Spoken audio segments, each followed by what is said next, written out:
Nestle एक ऐसा brand जो हमारी डेली लाइफ का हिस्सा बन चुका है। चाहे सुबह की कॉफी हो, 2 मिनट में तैयार होने वाली मैगी हो या फिर मंच और किटकैट जैसी चॉकलेट्स, कहीं न कहीं नेस्ले के प्रोडक्ट से हमारा सामना हो ही जाता है। और बेबी फूड्स में तो इसकी बादशाहत ही है।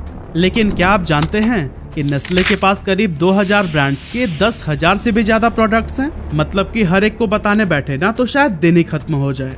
पर क्या कभी आपने सोचा है कि इतनी बड़ी कंपनी पर लाखों मासूमों की मौत का इल्जाम भी है?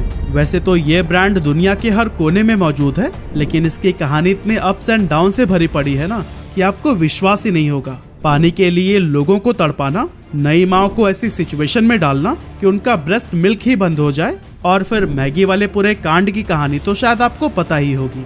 तो चलिए स्टार्ट करते हैं नेस्ले कंपनी की उस कहानी को जो शुरू तो बहुत नेक काम के लिए किया गया था, लेकिन फिर ये ऐसे रास्तों पर भटक गया कि लोग इससे नफरत करने लगे और दोबारा प्यार भी।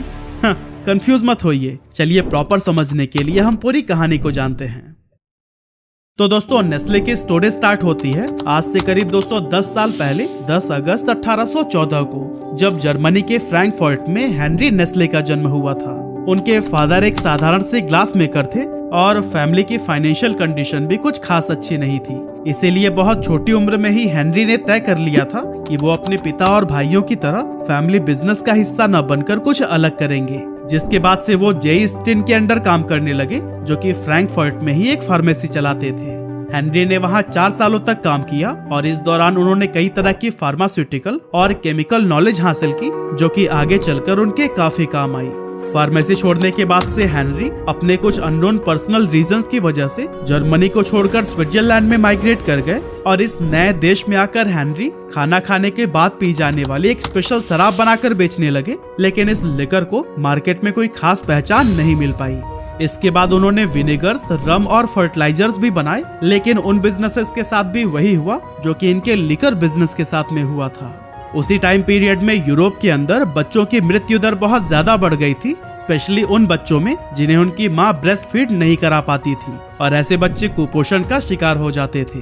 अब जब हेनरी ने इससे रिलेटेड डेटा कलेक्ट करनी शुरू की तो वो शॉक्ड रह गए, क्योंकि ऐसे केसेस में डेथ रेट्स काफी हाई थे। और उन्हें ये आंकड़ा देखकर ज्यादा बुरा इसलिए भी लग रहा था क्योंकि काफी कोशिशों के बाद उनकी अपनी कोई संतान नहीं हुई थी। ऐसे में वो दूसरे बच्चों की सेफ्टी को लेकर और भी ज्यादा सेंसिटिव हो गए। और फिर काफी सोचने के बाद उन्होंने डिसाइड किया कि वह ब्रेस्ट फीडिंग का एक ऐसा अल्टरनेटिव बनाएंगे जिससे लाखों बच्चों की जान बचाई जा सके। इसी सोच के साथ हेनरी ने ब्रेस्ट मिल्क पर स्टडी करना शुरू किया और अलग अलग इंग्रेडिएंट्स के साथ में एक्सपेरिमेंट करने लगे।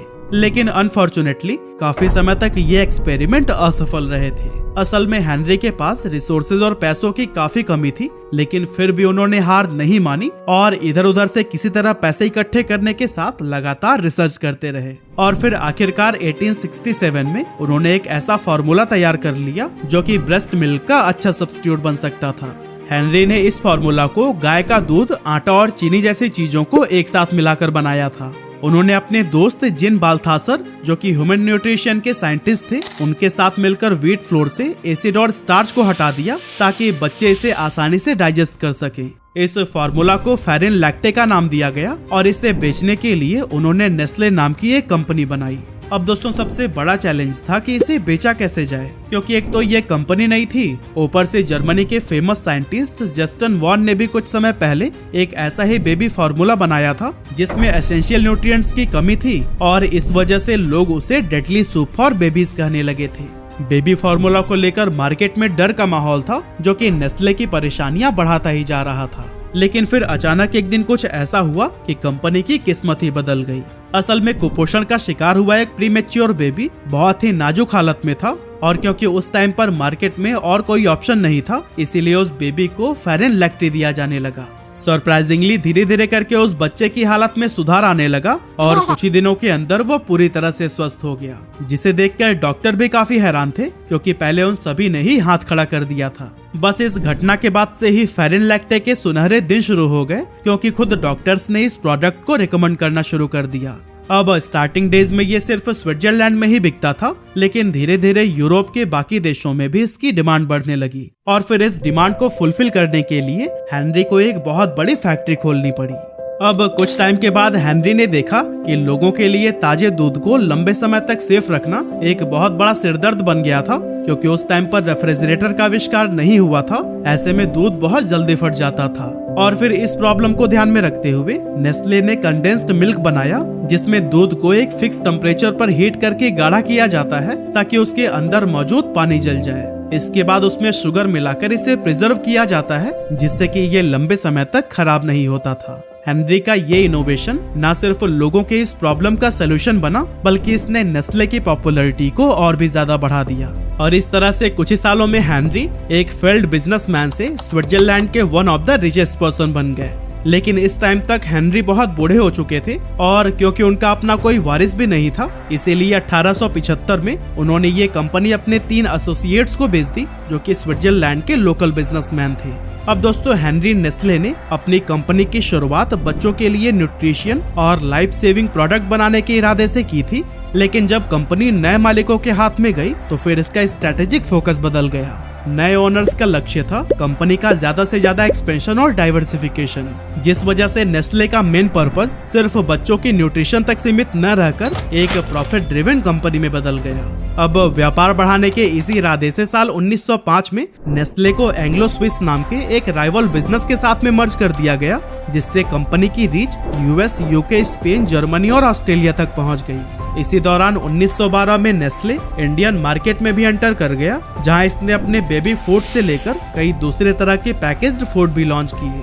अब कंपनी एक तरफ काफी तेजी से ग्लोबल मार्केट में अपने पैर जमाने की कोशिश कर रहा था, लेकिन वहीं दूसरी तरफ वर्ल्ड वॉर 1 भी शुरू हो चुका था। इस युद्ध की वजह से यूरोप में फ्रेश मिल्क की भारी कमी होने लगी और लोग तेजी से कंडेंस्ड मिल्क पर डिपेंडेंट होने लगे। ऐसे में कई देशों की सरकारों ने अपने सैनिकों के लिए नेस्ले से बड़े पैमाने पर कंडेंस्ड मिल्क की डिमांड करनी शुरू कर दी। हालांकि नेस्ले के सामने भी सेम वही समस्या थी जो कि आम जनता को झेलनी पड़ रही थी, मतलब कि फ्रेश मिल्क मिल ही नहीं रहा था। और फिर इस प्रॉब्लम को सॉल्व करने के लिए ही नेस्ले ने अमेरिका में कई सारी फैक्ट्रीज खरीदी, ताकि वहां अवेलेबल फ्रेश मिल्क से कंडेंस्ड मिल्क का प्रोडक्शन किया जा सके। इस तरह से कंपनी का प्रोडक्शन कुछ ही समय में 2 गुना हो गया और युद्ध के दौरान नेस्ले ने बहुत पैसा कमाया। लेकिन जब युद्ध खत्म हुआ तो फिर मार्केट में फ्रेश मिल्क फिर से मिलने लगा, जिसकी वजह से नेस्ले की मुसीबतें बढ़ गईं, क्योंकि ओवर प्रोडक्शन होने के चलते कंपनी कर्ज में डूबने लगी थी। इस फाइनेंशियल क्राइसिस से बाहर आने के लिए नेस्ले ने अपनी प्रोडक्ट लाइनअप को डाइवर्सिफाई करना शुरू किया। फॉर एग्जाम्पल 1920s में कंपनी ने कई तरह के चॉकलेट्स और पाउडर बेवरेजेस को इंट्रोड्यूस किया। हालांकि नेस्ले को असली सफलता तो तब मिली जब उसने 1930s में नेस्कैफे को लॉन्च किया, जो कि एक इंस्टेंट कॉफी पाउडर था। असल में नेस्कैफे के आने से पहले कॉफी बनाना बहुत झंझट भरा काम हुआ करता था। पहले बीन्स को रोस्ट करो, फिर उसे ग्राइंड करो, ब्रू करो और तब जाकर 1 कप कॉफी नसीब होती थी। लेकिन नेस्कैफे की सबसे बड़ी खासियत यही थी कि इससे कॉफी बनाना बहुत आसान हो गया। सिर्फ इसे पानी या दूध में मिक्स करिए और फिर कॉफी तैयार हो गया। नेस्कैफे ने दुनिया में न केवल कॉफी पीने के तरीके को बदला, बल्कि ये इतना पॉपुलर हुआ कि इसने नेस्ले की डूबती हुई फाइनेंशियल कंडीशन को स्टेबलाइज करने में भी काफी मदद की। कंडेंस्ड मिल्क की तरह ही दूसरे वर्ल्ड वॉर के दौरान नेस्कैफे की डिमांड भी बहुत ज्यादा बढ़ गई, क्योंकि ये कॉफी न सिर्फ जल्दी तैयार हो जाती थी, बल्कि मुश्किल हालातों में सोल्जर्स की एनर्जी को भी बूस्ट करती थी। इसी वजह से दूसरे वर्ल्ड वॉर के दौरान यानी 1938 से 1945 के बीच में नेस्ले की टोटल सेल्स इंक्रीज होकर $125 मिलियन तक पहुंच गई थी, और ये नंबर उस टाइम पर बहुत ज्यादा बड़ा होता था। अब एक तरफ ग्लोबल लेवल पर तो नेस्ले खूब कमाल दिखा रहा था, लेकिन दूसरी तरफ इंडियन मार्केट में उसके लिए सरवाइव करना भी मुश्किल हो गया था। एक्चुअली नेस्ले ने सबसे पहले इंडिया में मिल्क प्रोडक्ट्स और बेबी फूड आइटम्स को लॉन्च किया था, लेकिन उस समय ज्यादातर लोग ताजे दूध और होममेड फूड्स पर निर्भर थे। पैकेज्ड और प्रोसेस्ड फूड का चलन यहाँ ना के बराबर था। ऐसे में नेस्ले के लिए इंडिया में अपना प्रोडक्ट बेचना बहुत बड़ा चैलेंज बन गया। इसीलिए नेस्ले ने सबसे पहले हाइजीन और न्यूट्रिशन अवेयरनेस पर जोर दिया। इसके लिए उन्होंने कई कैंपेन चलाए, जहां वो कंज्यूमर्स को समझाते थे कि पैकेज्ड फूड्स न सिर्फ कन्वीनियंट है, बल्कि ये हेल्थ के लिए भी सेफ और बेनिफिशियल है। इस तरह के कैंपेन्स की वजह से पैकेज्ड फूड पर लोगों का ट्रस्ट बढ़ने लगा और इंडियंस भी अब नेस्ले के प्रोडक्ट्स को अपनाने लगे, खास करके बेबी फूड्स जैसे कि लैक्टोजन और सेरेलैक, क्योंकि हमारे देश में भी बच्चों में कुपोषण की समस्या बहुत आम थी। अब 1970s में एक तरफ तो नेस्ले फ्रोजन फूड, फार्मास्यूटिकल और कॉस्मेटिक जैसे फील्ड में डाइवर्सिफाई कर रहा था, पर इसी दौरान कंपनी ने लालच में आकर ऐसा काम कर दिया जिससे कि लाखों बच्चों की जान खतरे में पड़ गई। एक्चुअली हुआ ये कि जैसे मेडिकल साइंस एडवांस हुआ, तब कई सारे स्टडीज में ये साबित हो गया कि बच्चों के लिए माँ के ब्रेस्ट मिल्क से ज्यादा हेल्दी कुछ भी नहीं होता। अब नेस्ले का बेबी फार्मूला भले ही ब्रेस्ट मिल्क का एक अच्छा अल्टरनेटिव था, लेकिन फिर भी लोगों के एजुकेट होने के साथ इसकी डिमांड कम होने लगी और बेबी फार्मूला से आने वाला रेवेन्यू भी काफी कम हो गया। इससे परेशान होकर नेस्ले ने सोचा कि क्यों ना कुछ ऐसा किया जाए कि उनके बेबी फार्मूला को वो लोग भी खरीदने लगे जो कि प्रॉपर ब्रेस्ट फीड करा सकते थे। इसके लिए उन्होंने अपने प्रोडक्ट को कुछ ऐसे एडवर्टाइज करना शुरू कर दिया कि उनका ये फार्मूला बच्चों के लिए माँ के दूध से भी ज्यादा बेहतर है। खैर, इनका ये स्कैंडल सिर्फ एडवर्टाइजमेंट तक ही नहीं रुका, बल्कि ये डॉक्टर्स को भी पैसे देने लगे ताकि वो माओ को बता सके कि नेस्ले का बेबी फार्मूला ब्रेस्ट मिल्क से ज्यादा फायदेमंद और सेफ है। इस तरह के मैनिपुलेशंस की वजह से वो माएँ जो कि अपना दूध पिला सकती थी, वो भी बेबी फार्मूला पर स्विच करने लगी, जिसके चलते बच्चों में इन्फेक्शंस का रिस्क बहुत ज्यादा बढ़ गया। और दोस्तों, पता है नेस्ले यहीं पर नहीं रुका, बल्कि इस स्ट्रैटेजी को एक कदम और आगे बढ़ाते हुए इसने अफ्रीका और एशिया में भी बड़े लेवल पर कैंपेन शुरू कर दिए। इसके लिए इन्होंने सेल्स वुमन को नर्सेस की तरह ड्रेसअप किया, जो कि हॉस्पिटल्स के अंदर मैटरनिटी वार्ड्स में माओ से मिलती और उन्हें ब्रेस्ट फीडिंग छोड़कर नेस्ले का फार्मूला इस्तेमाल करने के लिए कन्विंस करती थी। इन सेल्स वुमेन्स को कमीशन पर रखा गया था, यानी कि जितना ज्यादा फार्मूला वो बेचेंगी उतना ही ज्यादा पैसे कमाएंगी, और इसी वजह से वो बहुत ही एग्रेसिवली इस फार्मूला को सेल करने लगी। नेस्ले ने इन फेक नर्सेस को कुछ सैंपल्स भी दे रखे थे, जिसे कि वो नई माओं को फ्री में ही दे दिया करती थी। ऐसे में जब तक वो सैंपल खत्म होता था, तब तक माँ का दूध नेचुरली प्रोड्यूस होना ही बंद हो जाता था। ऐसे में उनके पास नेस्ले का महंगा प्रोडक्ट खरीदने के अलावा और कोई दूसरा ऑप्शन नहीं बचता था। नेस्ले के इस धोखे का सबसे बड़ा नुकसान उन देशों में देखने को मिला जहाँ पीने के लिए साफ पानी अवेलेबल नहीं था, क्योंकि वहाँ के लोग गंदे पानी में ही बेबी फार्मूला मिक्स करके बच्चों को देने लगे थे। इसीलिए बच्चों में डायरिया और कई तरह की बीमारियां फैल गई। इसके अलावा कुछ लोग जो गरीब परिवार से थे और बेबी फार्मूला अफोर्ड नहीं कर पाते थे, वो फार्मूला पाउडर को पतला करके इस्तेमाल करने लगे, जिससे कि बच्चों को पर्याप्त न्यूट्रिशन नहीं मिल पाता था और वो कुपोषण का शिकार हो जाते थे। यानी कि जिस समस्या को खत्म करने के लिए हेनरी नेस्ले ने इस कंपनी की शुरुआत की थी, आज वही कंपनी इस समस्या के होने का सबसे बड़ा रीजन बन गई। ऐसा अनुमान लगाया जाता है कि नेस्ले की उन झूठी फार्मूला मार्केटिंग प्रैक्टिसेस की वजह से लाखों बच्चों ने अपनी जान गंवाई थी, और ये सिलसिला शायद आज भी जारी रहता अगर 1973 में न्यू इंटरनेशनलिस्ट नाम की एक मैगजीन नेस्ले की इस घिनौनी मार्केटिंग स्ट्रैटेजी का पर्दाफाश नहीं करती। इसके अलावा 1974 में British NGO war on want ने एक बुकलेट पब्लिश की थी जिसका नाम था द बेबी किलर। इस बुकलेट ने डेवलपिंग कंट्रीज में नेस्ले के बेबी फार्मूला की मार्केटिंग प्रैक्टिसेस के ऊपर गंभीर आरोप लगाए थे, जिसमें बताया गया था कि नेस्ले ने जानबूझकर ऐसे हालात पैदा किए कि लोग ब्रेस्ट फीडिंग से दूर होने लगे। इसके कुछ समय के बाद से द बेबी किलर का जर्मन ट्रांसलेशन किया गया और इसे नेस्ले किल्स बेबीज के नाम से पब्लिश किया गया, जिससे कि कंपनी के खिलाफ लोगों में काफी आक्रोश पैदा हो गया। इसके जवाब में नेस्ले ने पब्लिशर्स पर स्विट्जरलैंड में मानहानि का मुकदमा दायर कर दिया और 2 सालों तक केस लड़ने के बाद अदालत ने नेस्ले के पक्ष में फैसला सुनाते हुए उसे कानूनी तौर पर क्रिमिनल रिस्पॉन्सिबिलिटी से बरी कर दिया।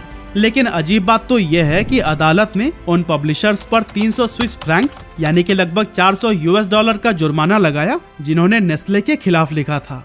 हालांकि नेस्ले ने कानूनी जीत तो हासिल कर ली थी, लेकिन मुकदमे और विवाद के चलते उनकी ग्लोबल रेप्यूटेशन को गहरा धक्का लगा था। नेस्ले के अनएथिकल मार्केटिंग टैक्टिक्स के खिलाफ काफी प्रोटेस्ट हुए और कई देशों में इसके प्रोडक्ट को बाइकआउट किया जाने लगा। इस कंट्रोवर्सी के बाद से नेस्ले को अपनी इमेज सुधारने के लिए कई सारे इम्पोर्टेंट स्टेप्स लेने पड़े। इसने ग्लोबल लेवल पर कई प्रोजेक्ट शुरू किए, जिसमें साफ पानी और बेहतर हेल्थ सर्विस को प्रमोट किया गया। इन कदम के जरिए नेस्ले ने ये संदेश देने की कोशिश की कि वो न सिर्फ मुनाफा कमाने के लिए बल्कि सामाजिक जिम्मेदारियां निभाने के लिए भी काम कर रहे हैं। इसके साथ ही नेस्ले ने WHO के द्वारा जारी international code of marketing of breast milk substitutes का पालन करने का भी संकल्प लिया, और इस कोड के तहत कंपनी को ये बताना जरूरी था कि ब्रेस्ट मिल्क बच्चों के लिए सबसे अच्छा है और इसे फार्मूला मिल्क से बेहतर समझा जाए।